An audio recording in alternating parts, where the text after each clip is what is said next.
తెలీదు.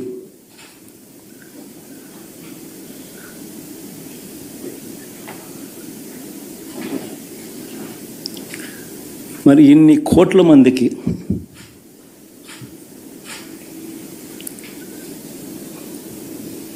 పేదవాడికి తోడుగా ఉంటూ ఆటో డ్రైవర్లు నడుపుకుంటా ఉన్న వాళ్ళు ఆటోలు తోలుకుంటూ టాక్సీలు తోలుకుంటూ ఇబ్బంది పడకూడదని వారికి అండగా ఉంటూ వాహనమిత్ర, నేతన్నలకు అండగా ఉంటూ నేతన్న నేస్తం,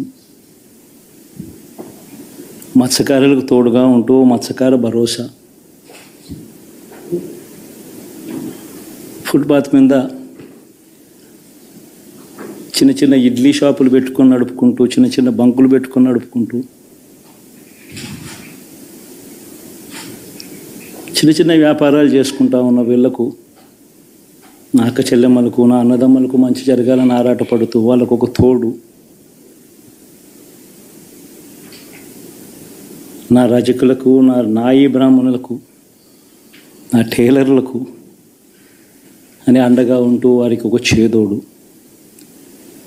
మరి ఇన్ని లక్షల మందికి ఇంత మంచి చేసి,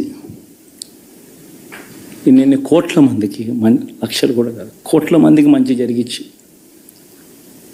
ఎప్పుడు జరగని విధంగా మేనిఫెస్టో అంటే ఒక చెత్తబుట్టలో పడేసే డాక్యుమెంట్ కాదు. ఒక మేనిఫెస్టో అంటే ఒక బైబిల్ అని, ఒక ఖురాన్ అని, ఒక భగవద్గీత అని మొట్టమొదటి రోజు నుంచి కూడా భావిస్తూ ఏకంగా 99% వాగ్దానాలు అమలు చేసి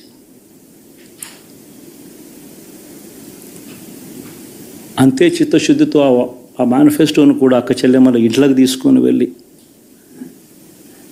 చూపించి మీరే టిక్కు పెట్టండి అనే నిబద్ధత గల ప్రభుత్వంగా పనిచేసాం. ఇప్పుడు జరగని విధంగా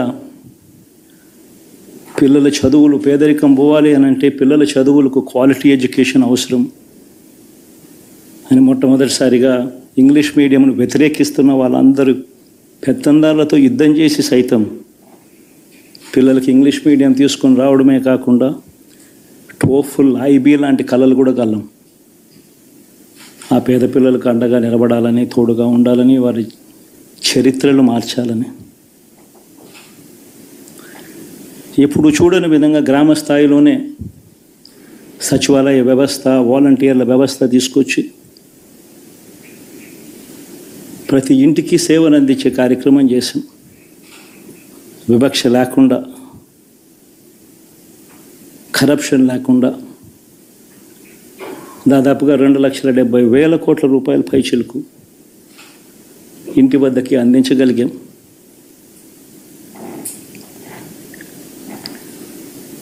ఇప్పుడు చూడని మార్పులు తీసుకురావడమే కాకుండా ఒక చదువుల రంగం అయితేనేమి, ఒక విద్యారంగం, ఒక వ్యవసాయ రంగం అయితేనేమి, ఒక వైద్య రంగం అయితేనేమి, ఏ పేదవాడు ఎప్పుడూ ఇబ్బంది పడకూడదు అని ఎప్పుడు ఊహించని విధంగా మార్పులు తీసుకొస్తూ పేదవాడికి అండగా నిలబడగలిగాం.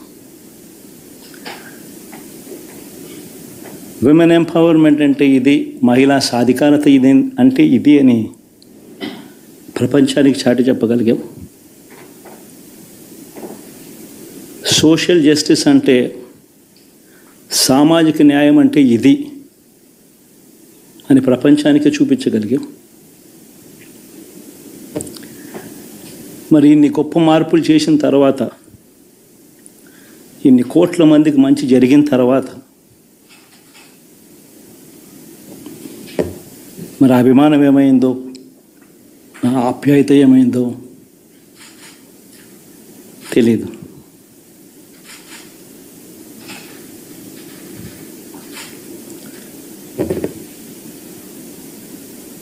ఎవరో మోసం చేశారు, ఎవరో అన్యాయం చేశారు అని చెప్పి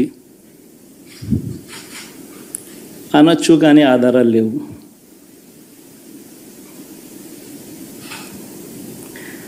ఏం జరిగిందో దేవుడికి తెలుసు. పెద్ద నేనైతే చేయగలిగింది ఏమీ లేదు. ప్రజల తీర్పు తీసుకుంటాం, కానీ మంచి చేయడానికి మాత్రం ప్రజలకు తోడుగా ఖచ్చితంగా ఉంటాం. వాయిస్ ఆఫ్ ది వాయిస్లెస్ కింద ఈ పార్టీ తాను చేయాల్సిన పని తప్పకుండా చేస్తుంది. పేదవాడికి అండగా ఉండే కార్యక్రమంలో ఎప్పుడూ కూడా పేదవాడికి తోడుగా ఉంటూ గలం విప్పుతుంది, పేదవాడికి అండగా నిలుస్తుంది. పెద్ద పెద్ద వాళ్ళ కూటమి ఇది, ఢిల్లీలో సైతం శాసించే పరిస్థితుల్లో ఉన్న కూటమి ఇది. ఆ కూటమిలో ఉన్న బీజేపీకి, ఆ కూటమిలో ఉన్న చంద్రబాబు గారికి, ఆ కూటమిలో ఉన్న పవన్ కళ్యాణ్ గారికి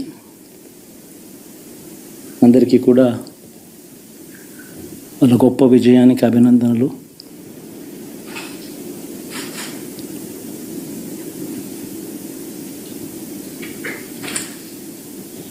ఓడిపోయినా కూడా నా ప్రతి కష్టంలో కూడా తోడుగా అండగా నిలబడిన నా ప్రతి నాయకుడికి, ప్రతి కార్యకర్తకు, ప్రతి వాలంటీర్కు, ప్రతి ఇంట్లో నుంచి వచ్చిన ప్రతి స్టార్ క్యాంపెయినర్గా నాకు తోడుగా నిలబడిన నా అక్క చెల్లెమ్మలకు, అన్నదమ్ములకు, మీ అందరికీ మనస్ఫూర్తిగా మీ అందరికీ కూడా కృతజ్ఞతలు తెలియజేస్తా ఉన్నాను.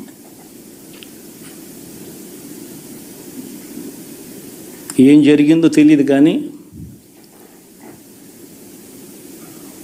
ఏమి చేసినా, ఎంత చేసినా ఇంకా 40% ఓటు బ్యాంకు మాత్రం తగ్గించలేకపోయారు. ఖచ్చితంగా మళ్ళీ ఇక్కడి నుంచి లేస్తాం.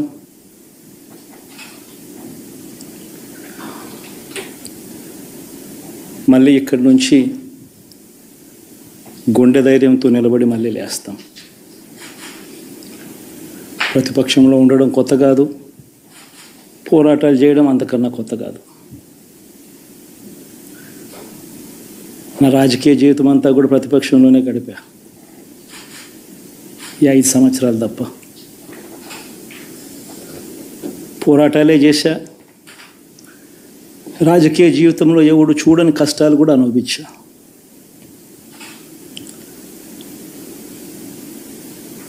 ఇప్పుడు అంతకన్నా కష్టాలు ఏదైనా పెట్టినా కూడా సిద్ధంగా ఉన్నాం, సిద్ధంగా ఎదుర్కొంటాం.